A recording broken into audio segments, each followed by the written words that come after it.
Assalamualaikum warahmatullahi wabarakatuh. Perkenalkan kami dari kelompok 4 kelas Informatika B. Dengan ketua kelompok Kurnia Ilahi dengan NIM 2311043, Rizky Ardawati dengan NIM 2311046, dan saya sendiri Akila Gisan Kamila dengan NIM 2311047. Pada kesempatan kali ini saya akan mempresentasikan terkait Artificial Neural Network untuk klasifikasi MNIST. Ada beberapa pembahasan yang akan kita jabarkan. Yang pertama terkait pengenalan ANN dan dataset MNIST, arsitektur dari jaringan, mulai dari struktur layer, neuron, dan koneksi, ANN manual dengan implementasi menggunakan NumPy, ANN library menggunakan scikit-learn, perbandingan keduanya, kemudian hasil dan evaluasi. Apa itu Artificial Neural Network atau ANN?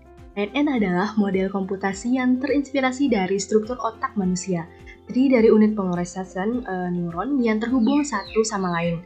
Dia mampu belajar dari data melalui proses pelatihan atau training, dan digunakan untuk klasifikasi, regresi, serta pengenalan pola. Ada beberapa parameter yang penting. Yang pertama ada neuron, yaitu unit dasar pemrosesan.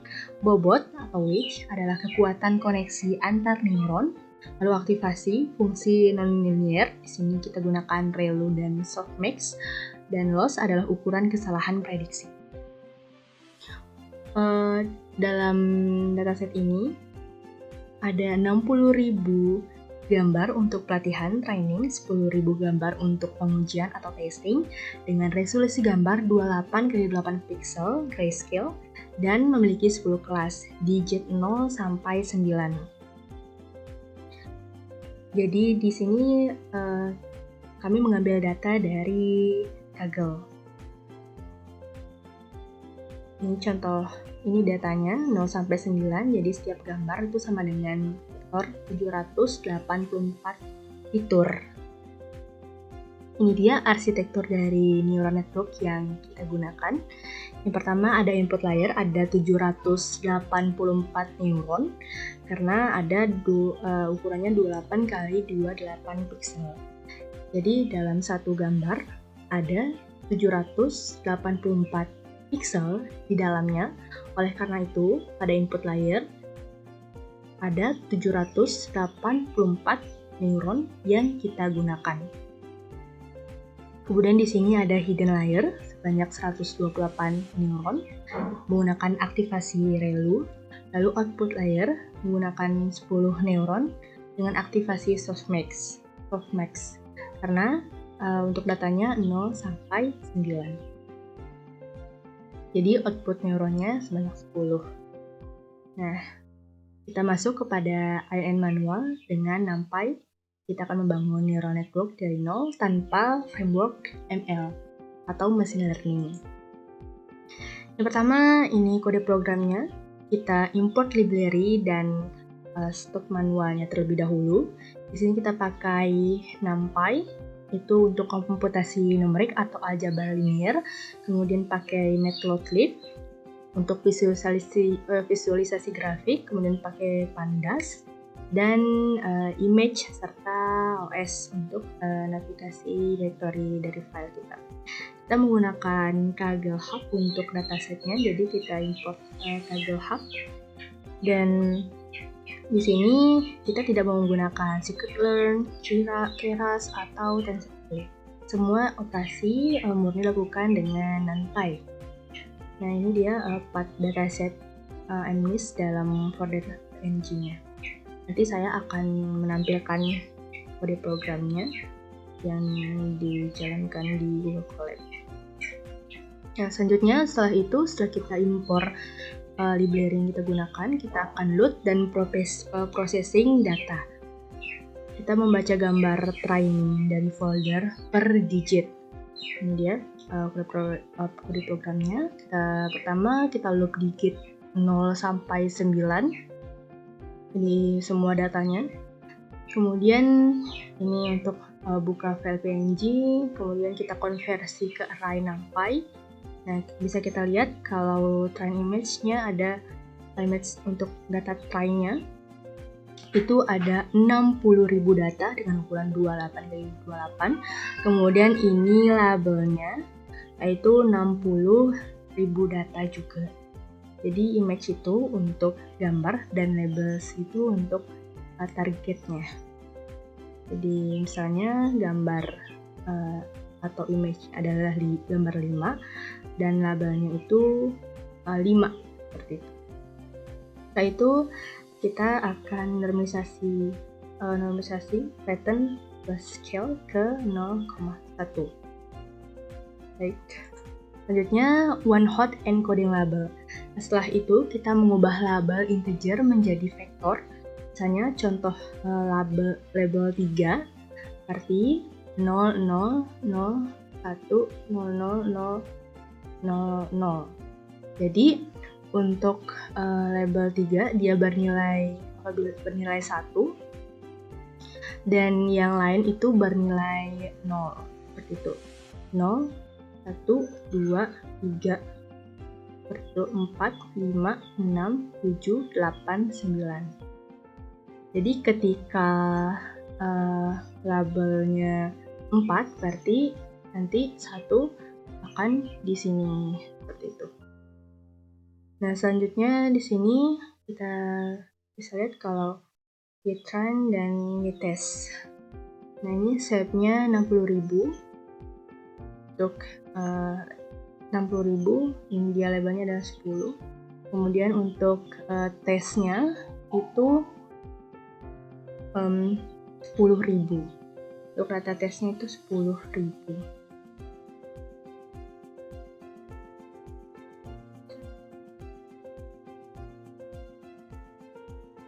Oke, baik. Jadi setiap digit memiliki 1000 sampel dalam test set. Kita lanjutkan. Nah, setelah itu kita akan inisialisasi parameter bobot dan bias. Ini untuk ukurannya. Jadi ukurannya ada input size-nya 784 karena 288 pixel. Kemudian hidden size-nya itu ada 128, jadi ada 128 neuron pada hidden layer-nya. Di sini kita gunakan satu hidden layer saja dengan 128 neuron. Kemudian output size-nya adalah 10, karena 10 kelas digit. Di sini np.random agar hasilnya reproducible. Ini untuk bobot input hiddennya. Di sini kodenya random. Kemudian ini untuk bobot hidden ke output. Jadi ini dari input ke hidden, yang ini dari hidden ke output. Kita inisiasi kalau misalnya bobot input ke hidden itu W1, kemudian ini ada biasnya. Lalu bobot hidden ke output kita inisiasinya dengan lambang saya dengan W2. Selanjutnya next. Nah, ini fungsi aktivasi ReLU dan softmax. Jadi ReLU itu digunakan pada hidden layer, dan misalnya apabila dia kurang dari 0 atau sama dengan 0 atau negatif, dia itu menjadi 0, dan apabila dia lebih dari 0 maka akan menampilkan nilai X itu sendiri. Kemudian turunannya 1 jika X sama 0, lebih dari 0,0 jika X kurang dari atau sama dengan 0. Ini untuk turunannya. Nah, kemudian softmax itu digunakan pada output layer mengubah nilai menjadi probabilitas 0 sampai 1 dengan jumlah semua output itu sama dengan 1. Ini untuk kode programnya. Lanjutkan. Nah, setelah itu kita melakukan forward propagation secara manual. Ini dia forward propagation untuk X-nya, tahap 1 dari input hidden ke hidden layer. Ini Z1-nya, rumusnya. Z1 itu adalah bagian sum-nya. Kemudian A1 ini Kemudian A1 ini adalah preaktivasi dengan ReLU. Jadi ReLU dari Z1. Kemudian untuk tahap 2, yaitu setelah ini selesai, maka selanjutnya dari hidden ke output layer. Di sini Z2-nya itu untuk bagian sum di bagian hidden ke output layer. Setelah itu baru di akhir itu A2, dia menggunakan softmax. Ini untuk aktivasi softmax-nya. Ini untuk rumusnya lebih sama caranya, akan tetapi tempat perkaliannya yang berbeda. Nah, selanjutnya kita simpan semua nilainya untuk backpropagation nanti. Kita lanjutkan. Nah, fungsi loss atau cross entropy. Nah, di sini ini rumusnya. Kemudian kita tes loss awalnya itu sebelum kita training, lossnya itu adalah 2,3. Misalkan tebakan acak 10 kelas. Nah, setelah itu kita masuk ke backpropagation manual. Untuk rumusnya sini ada gradient output, kemudian gradient dari bobot W2 karena kan dia berjalan mundur, jadi dia mulai dari belakang, dari pembaruan bobot yang terakhir seperti itu. Ini DZ2, DB2, DB2. Kemudian kita pakai aturan chain rule.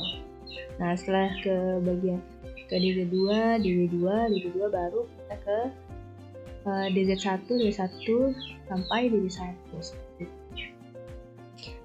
Kita gunakan Cheiron ini. Untuk Cheiron itu seperti ini penulisannya. Oke, selanjutnya kita akan update parameter dan training loop. Untuk di sini learning rate-nya adalah 0,1. Nah, di sini kita mulai untuk update parameter dari DB1, DB1, DB2, dan DB2. Ini gradient descent-nya.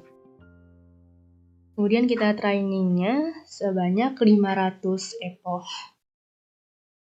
Ini format, loss, report, update.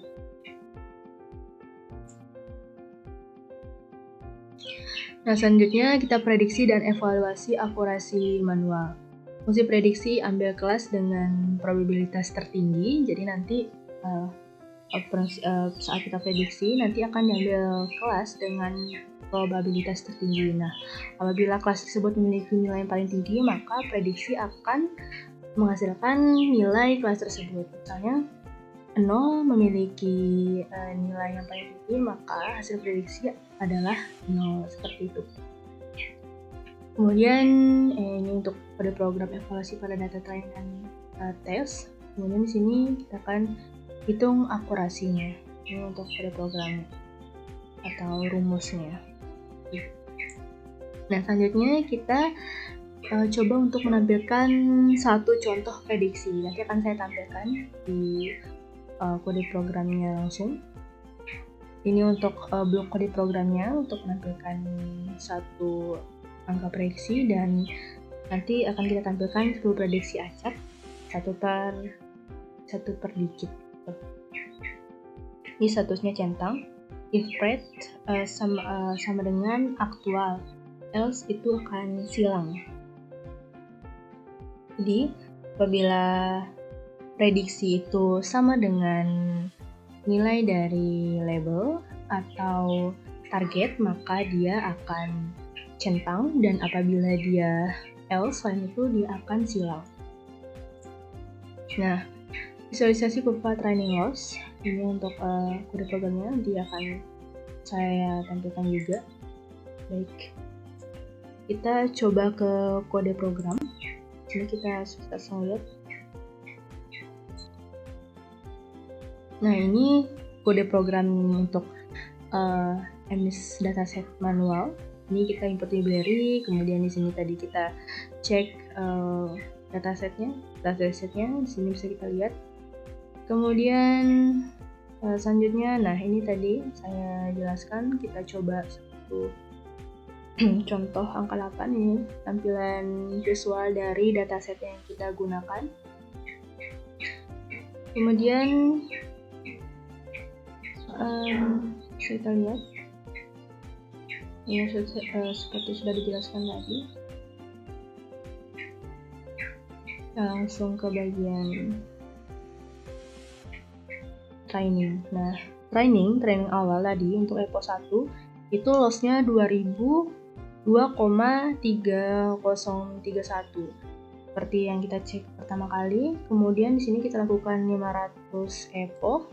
Dia semakin lama lossnya semakin turun menjadi 1, kemudian semakin lama. Nah, di sini sudah mulai turun di EPO ke 100 menjadi 0 sampai EPO ke 500. Lihat. Cepat.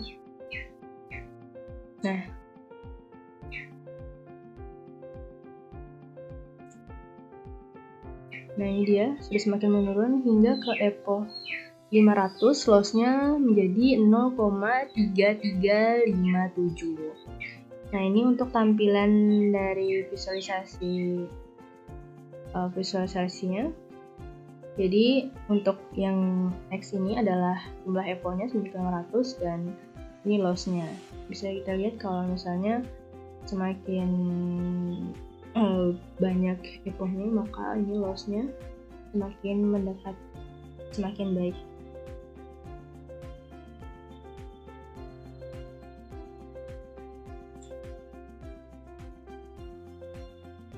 Nah, selanjutnya ini untuk prediksinya.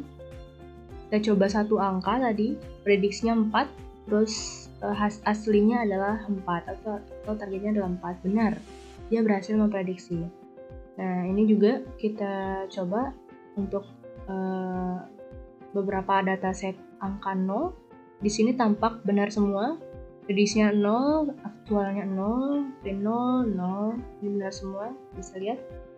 Nah ini salah satu, prediksinya 2 tapi aktualnya adalah 0.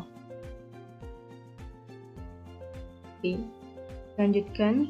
Nah ini beberapa tes dengan angka yang berbeda. Di sini ini benar. Kita cek, ini benar semua untuk yang hasil prediksinya.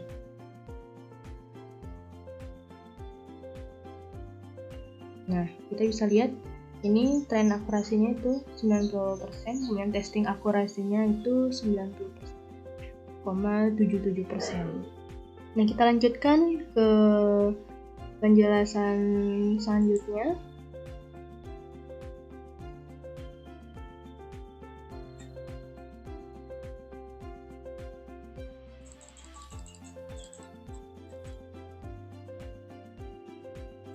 Nah, ANN dengan scikit-learn. Implementasi menggunakan MLP classifier. Dia lebih cepat dan ringkas. Nah, yang pertama kita import library dan start scikit-learn. Ini lebih banyak, untuk library-nya ada NumPy, Matplotlib, image seperti yang tadi kita pakai juga. Nah, ini dia library machine learning-nya, ada scikit-learn, ada banyak matrix. Kemudian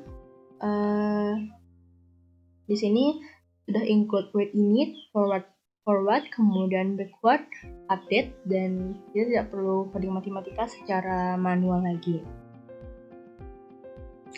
Nah, selanjutnya kita akan load dan processing data. Untuk proses loading data itu sama seperti versi manualnya. Ini jadi kemudian kita normalisasi dan laten sama seperti manual juga. Ini untuk perbedaannya, library scikit-learn itu tidak butuh one hot encoding karena di sini integer labelsnya itu langsung. Seperti ini, train sama dengan train label, test sama dengan test label. Selanjutnya definisi dan konfigurasi model MLP classifier. Ini untuk modelnya satu hidden layer, satu couple neuron, kemudian menggunakan aktivasi ReLU, fungsi aktivasi hidden layer, kemudian sini software Adam. Kita pakai ini adalah optimizer-nya. Kemudian learning rate-nya di sini 0,001 dan ini maksimum epoch-nya ada 50, max iterasinya 50. Kemudian di sini random state-nya itu adalah set untuk reproducibility. Nah, selanjutnya ini kita akan training modelnya. Kita hanya menggunakan satu baris kode saja. Di sini model.fit x-try, y-try.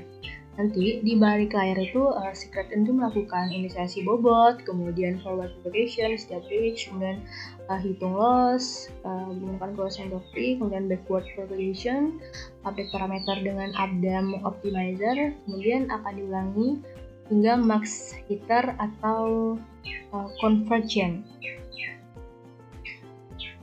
Oke, kita lanjutkan. Nah, di sini dia prediksi dan evaluasi akurasi library. Ini prediksi untuk data tesnya, dan ini untuk hitung akurasi, kode program untuk hitung akurasi. Selanjutnya conversion matrix dan akurasi predicate. Nah, from scikit-learn matrix import conversion underscore matrix. Nah, conversion matrix itu baris sama dengan label asli, kolom sama dengan prediksi. Ini seperti ini kode programnya. Kemudian lanjutkan visualisasi kurva loss. Nah, ini kode blok program untuk kita akan menampilkan visualisasi kurva loss. Jadi loss kurva otomatis tersimpan di model .loss underscore kurva, ya. Ini dia. Kemudian model loss kurva ini hanya tersedia dengan software SGD atau Adam, ya. Atribut lain model .n iter, model n layers, model compass. Nah, kita lanjutkan. Ini dia visualisasi prediksi 10 sampel ini untuk kode programnya. Sama seperti tadi, cuman ada perbedaan tergantung dengan library yang tadi kita gunakan. Nah, kita akan coba lihat nanti ya untuk kode programnya. Saya akan langsung menjelaskan perbandingan manual face library. Nah, di sini bisa kita lihat ada beberapa macam aspek yang menjadi sorotan. Yang pertama itu implementasi. Nah, ANN manual itu kode matematis penuh. Kalau ANN library itu bisa 1 sampai 3 baris kode. Kemudian one hot encoding, kalau ANN manual diperlukan manual, kalau library tidak. Bisa dilihat sendiri. Optimizer kedianisme biasa pakai Adam, kemudian ini kontrol penuh, ya setiap parameter. Kemudian kalau ini terbatas pada APA. Kecepatan codingnya dia lambat dan manual, kalau yang library itu cepat. Kemudian transparansinya itu sangat transparan. Kemudian ini black box atau sebagian. Nah, ini perbandingan kode inisiasinya kalau manual. Lihat input size-nya 784, 28, 10, jadi dia inisiasi dengan detail. Itu kalau yang ini itu menggunakan library. Lanjut, untuk perbandingan kode proses training kita bisa lihat di sini banyak barisnya dan harus detail. Kalau ini hanya satu baris saja karena sudah disimpan sebelumnya dan di sini sudah terhitung otomatis. Nah, kita menggunakan scikit-learn. Nah, perbedaan optimizer SGD, manual, face, Adam, library. Di sini kita bisa lihat ini update sederhana, kalau ini update moment estimation. Jadi tampak jelas ya, learning rate tetap sepanjang training, kalau learning rate additif per parameter. Dan update dilakukan per seluruh dataset batch DD. Kalau yang ini menggabungkan momentum RFS prop. Lalu yang ini lebih mudah dipahami dan diimplementasikan, tapi kalau yang Adam Optimizer itu lebih cepat convergent, lebih stabil. dia bisa lebih lambat convergen pada dataset besar. Kalau ini default dan direkomendasikan untuk MLP. Gitu. Di Adam biasanya menghasilkan akurasi lebih tinggi dan training lebih cepat dibanding SGD biasa. Lanjutkan. Nah, ini untuk kelebihan dan kekurangan masing-masing dari pendekatan. Ini untuk manual, ini kelebihan library. Kode lebih panjang dan rawan terjadi kesalahan. Kalau ini kurang transparan dan abstraksi tinggi. Nah, kita bisa lihat perbandingan hasil akurasi ANN manual. Kalau tren akurasinya itu tadi 90% ya, 90%. 25% kemudian tes akurasinya 90% juga dengan optimizer SGD-nya learning rate 0,1 dan dalam EPO 500. Dia di EPO 1 tuh masih besar 2 loss-nya. Jadi kita lihat sini 500 EPO. Kalau misalnya ANN library dia tren akurasinya itu 98%, tes akurasinya 97%. Dengan optimizer Adam dengan learning rate 0,001 dan sudah mencapai akurasi yang tinggi dalam epoch ke-50. Nah, untuk alur kerja lengkap ANN manual yaitu load data, kita baca PNG dari folder, kemudian init bobot, hitung loss, update bobot, pre-processing, maaf tadi jadi load data, pre-processing, init bobot, forward prop, hitung loss, back prop, update bobot, baru kita evaluasi. Nah, kalau alur kerja ANN library itu import skitlearn, kemudian kita load data, processing, definisi model, training, prediksi, evaluasi, dan evaluasi. Baik, kita coba lihat untuk kode programnya. Ini dia. Nah, ini untuk yang library menggunakan ML, menggunakan library Python. Jadi ini untuk tampilannya. Nah, loss iteration 1 lossnya 0,42 sampai iterasi ke 50 itu sudah sangat kecil.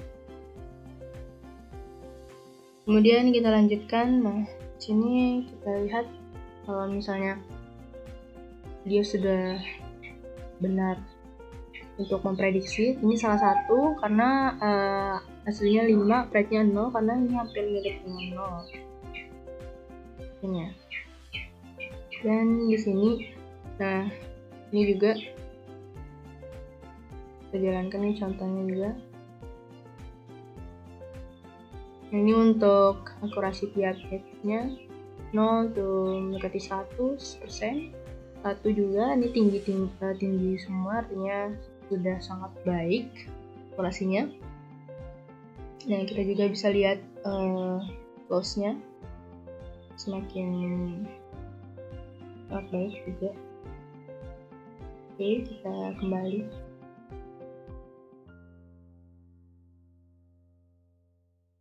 Nah, ini dia untuk ringkasan struktur kode kedua pendekatan. Seperti ini. Baik. Ini demikian yang dapat saya sampaikan terkait presentasi ANN manual versus library untuk klasifikasi MNIST. Demikian. Wassalamualaikum warahmatullahi wabarakatuh. Terima kasih sudah menyaksikan.